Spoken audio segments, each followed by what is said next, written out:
इसके बाद ये जो एस्कोकार्प है जिसका मैंने नाम लिया था आपसे, ये एस्कोकार्प जो होते हैं बेटे ये 3 तरह के होते हैं। ये जो एस्कोकार्प होते हैं ये 3 तरह के होते हैं। ये अगर आपको यहाँ पे इमेज में नजर आ रहे हो, ये फ्रूटिंग बॉडी जो है ये 3 तरह की होती है। शेप की बेस पे अलग अलग तरह के हैं। एक को कहते हैं सिलेस्ट्रोथीसियम, नाम लिखा हुआ आपको नजर आ रहा होगा। एक को कहते हैं पेरीथीसियम और एक को कहते हैं ओपोथीसियम, या यहां पे लिखा है एपो, ओपो, ओपीओ, किताब में ओपो है। ओपोथीसियम, सिलेस्ट्रोथीसियम और पेरीथीसियम।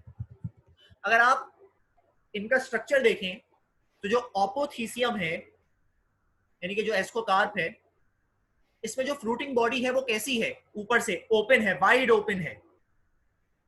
जबकि जो पेरीथीसियम है इसकी जो फ्रूटिंग बॉडी है वो वाइड ओपन नहीं है, उसमें एक छोटी सी नैरो सी ओपनिंग है खाली, जहां से स्पोर्स निकल के बाहर जा सकते हैं। और जो सिलेस्ट्रोथीसियम है उसमें कोई ओपनिंग ही नहीं है, वो इनक्लोज्ड हुआ हुआ है, बंद हुआ हुआ है बिल्कुल। तो अगर फ्रूटिंग बॉडी कंप्लीटली क्लोज हो तो इट विल बी कॉल्ड सिलेस्ट्रोथीसियम।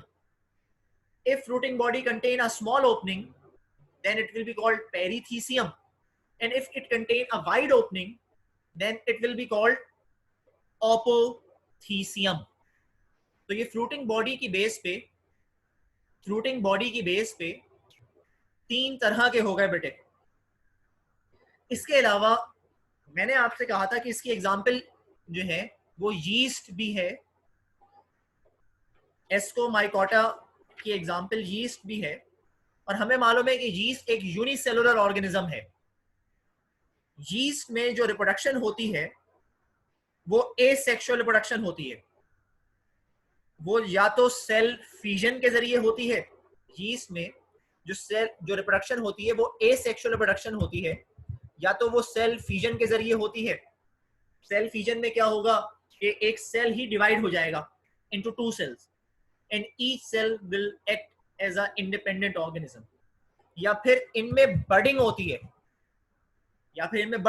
है, बडिंग एक आउटग्रोथ को कहते हैं। एक ऑर्गेनिज्म है, उसकी बॉडी पे एक और उसी जैसा सेम स्ट्रक्चर डेवलप होना शुरू हो जाता है, जिसके बाद वो स्ट्रक्चर उसमें से सेपरेट हो जाता है और एक ऑर्गेनिज्म में तब्दील हो जाता है। इसको बडिंग कहते हैं। वैसे अगर देखा जाए तो बडिंग 2 तरह की हो सकती है, एक को कहते हैं एक्सोजेनस एंड एक को कहते हैं एंडोजेनस। यहाँ पे जो बडिंग होती है यीस्ट में वो एक्सोजेनस होती है, बॉडी के बाहर बड डेवलप होता है, बॉडी के बाहर बड डेवलप होता है। तो यहाँ पे यीस्ट में तो एक्सोजेनस बडिंग होती है, एंडोजेनस नहीं होती। इसके अलावा ये तो बात करी मैंने एसेक्सुअल रिप्रोडक्शन की। बाज दफा क्या होता है, पूरा का पूरा यीस्ट का एक सेल फ्यूज हो जाता है किसी दूसरे के साथ और फिर इनमें फौरन ही मियोसिस होती है, जिसकी वजह से स्पोर्स बनते हैं और उन स्पोर्स को कहते हैं एस्कोस्पोर्स। और ये एस्कोस्पोर्स इस यीस्ट के सेल से निकल के बाहर आते हैं और एक डेवलप हो जाते हैं एक इंडिपेंडेंट ऑर्गेनिज्म के अंदर। तो some time a whole cell of yeast may combine immediately after syngamy, meiosis will occur, जिसकी वजह से स्पोर्स डेवलप होंगे और उन स्पोर्स को एस्कोस्पोर्स कहते हैं। and each ascospore will develop into an independent organism which is called yeast. इसके अलावा मैंने आपसे कहा था कि ये अल्कोहलिक फर्मेंटेशन के लिए भी इस्तेमाल होते हैं यीस्ट, अल्कोहल बनाने के लिए। और जो यीस्ट इस्तेमाल होते हैं उसको सैक्रोमाइसीस सर्विसी कहते हैं, सैक्रोमाइसीस सर्विसी कहते हैं जो यीस्ट इस्तेमाल होते हैं। बाकी कुछ यीस्ट ऐसे हैं जो डिजीज कॉज कर रहे हैं, जैसे मैंने कहा था कैंडिडा एल्बिकैन वगैरह, क्रिप्टोकोकसिस वगैरह, ये डिजीज कॉजिंग यीस्ट है जो इंसानों में डिजीज कॉज करते हैं। तो यहां तक बेटे बात थी। अब इसके बाद बेटे ये तीसरा ग्रुप है जो हम करने जा रहे हैं, बेसिडियोमाइकोटा, और हम यहां तक करेंगे बस। उसके बाद ड्यूट्रोमाइकोटा बचा है लास्ट ग्रुप, और कुछ डिसऑर्डर्स हैं, ये चैप्टर खत्म हो जाएगा। बेसिडियोमाइकोटा तक हम करेंगे, उसके बाद जो भी है फिर वो अगली क्लास में करेंगे इंशाल्लाह। अच्छा, बेसिडियोमाइकोटा की बात की जाए बेटे तो इसमें 25,000 तरह के स्पीशीज हैं।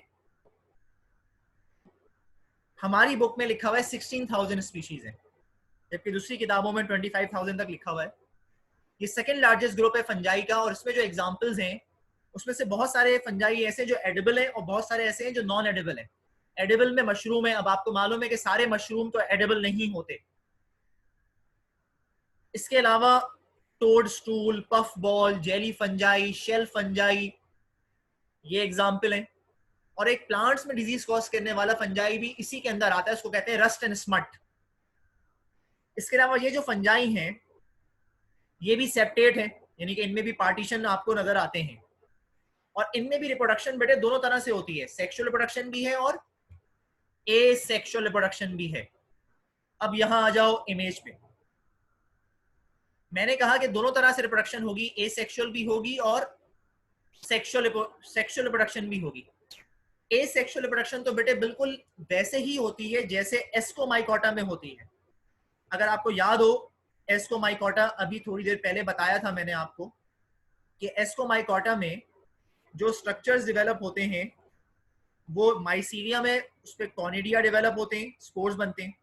तो इनमें भी सेम एसेक्सुअल रिप्रोडक्शन ऐसे ही होगी जैसे एस्को में होती है कि जो माइसीलियम होगा उस पर डंडी या स्टॉक डेवलप होगी, उसको कहेंगे कॉनिडियोफोर।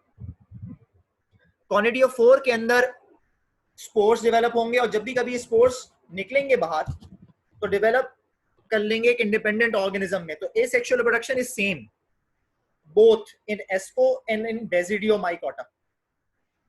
इनका जो नाम दिया है बेसिडियोमाइकोटा, वो इनके रिप्रोडक्टिव स्ट्रक्चर की बेस पे नाम दिया है। इनमें जो रिप्रोडक्टिव स्ट्रक्चर है उसको कहते हैं बेसिडियम। इनका जो रिप्रोडक्टिव स्ट्रक्चर है उसको कहते हैं बेसिडियम, इसलिए इनका नाम बेसिडियोमाइकोटा रखा। अच्छा, अब बात करें सेक्सुअल रिप्रोडक्शन की, तो यहाँ पे आपको नंबरिंग नजर आ रही है, यहाँ 1 देखो, तो यहाँ पे सेम उसी तरह से दो अलग अलग हाइफा हैं, प्लस और माइनस, यानी कि मेल और female Haifa. They contain their own nucleuses which are colored in red and blue. अब ये जो दो हाइफा हैं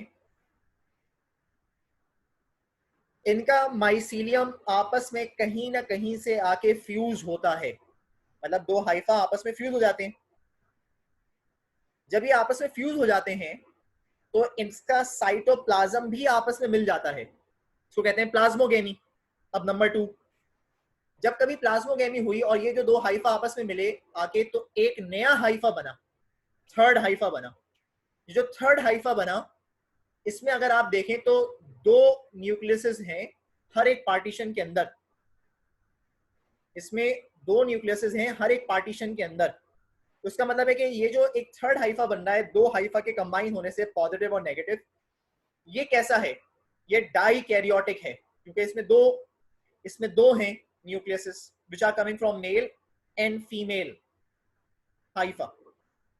अब ये जो थर्ड हाइफा बना which is dikaryotic, it will develop into a fruiting body.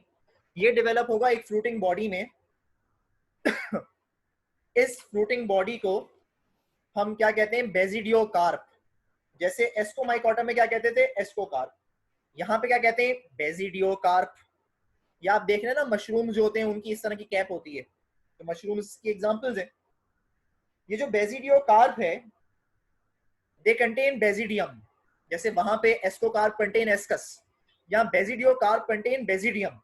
Basidiocarp में बेसिडियम होंगे, और हर एक बेसिडियम में कितने न्यूक्लियस होंगे, दो, एक जो मेल से आया होगा और एक जो फीमेल से आया होगा। ये दोनों न्यूक्लियसेस आपस में फ्यूज होंगे। न्यूक्लियस की फ्यूजन को हम क्या कहते हैं बेटे, कैरियोगेमी। और जब कभी भी कैरियोगेमी होगी, न्यूक्लियस फ्यूज होंगे, तो जाइगोट डेवलप होगा। इनके अंदर भी जाइगोट वाहिद स्ट्रक्चर है जो डिप्लॉइड है, बाकी तमाम स्ट्रक्चर हैप्लॉइड हैं।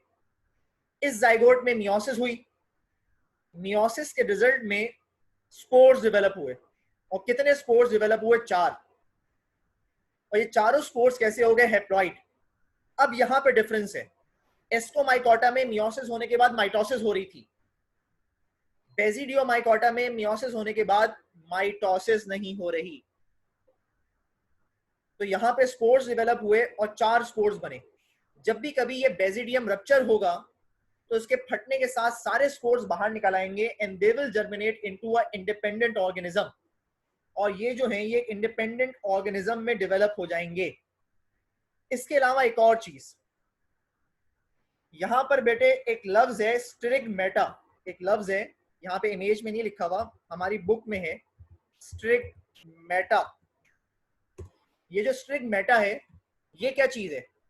ये जो बेजिडियम होते हैं, हर एक बेजिडियम का जो एंड पोर्शन है, हर एक बेजिडियम का जो एंड पोर्शन है which contain spores is called sterigmata. हर एक बेजिडियम का जो एंड वाला हिस्सा है जो फट रहा है, जिसके फटने से स्पोर्स बाहर निकल रहे हैं, इट इज कॉल्ड स्ट्रिगमेटा। इसको हम स्ट्रिगमेटा कहते हैं। तो बेटे यहाँ क्या हुआ, यहाँ दो अलग अलग हाइफा थे जो आपस में आके फ्यूज हुए, उनकी प्लाज्मोगेमी हुई। प्लाज्मोगेमी की वजह से एक नया हाइफा बना, and this Haifa contain two nucleases, one is coming from male and other is coming from female. तो ये जो नया हाइफा है इट इज डाइकैरियोटिक। जो थर्ड हाइफा है इसने एक फ्रूटिंग बॉडी बनाई, इसका नाम रखा बेजिडियो कार्प। हर एक बेजिडियो कार्प में बेजिडियम्स होते हैं बहुत सारे, हर एक बेजिडियम में दो न्यूक्लियसेस हैं, एक मेल का और एक फीमेल का, तो डाइकैरियोटिक है, और साथ साथ हेटेरोकैरियोटिक भी है। इसके अलावा अब ये दो न्यूक्लियस जो हैं इनकी फ्यूजन हुई, यानी कि कैरियोगेमी, जिसकी वजह से जाइगोट डेवलप हुआ, और जाइगोट वाहिद स्ट्रक्चर होता है पूरी लाइफ साइकिल में जो डिप्लॉयड होता है। फंजाई हेप्लॉइड्स होते हैं। इसके अलावा ये जो जाइगोट है, अब इस जाइगोट में मियोसिस हुई, जिसकी वजह से जो स्पोर्स डेवलप हुए वो क्या हो गए? हेप्लॉइड हो गए। बेजिडियम का जो एंड पोर्शन होता है उसको कहते हैं हम स्ट्रिगमेटा। बेजिडियम का जो एंड पोर्शन होता है उसको हम कहते हैं स्ट्रिगमेटा। ये रप्चर होता है, इसके रप्चर होने से सारे स्पोर्स बाहर निकल आते हैं, जिनको हम बेजिडियोस्पोर्स कह रहे हैं। And each basidiospore will germinate into a independent organism. ये है बेटे इसकी लाइफ साइकिल।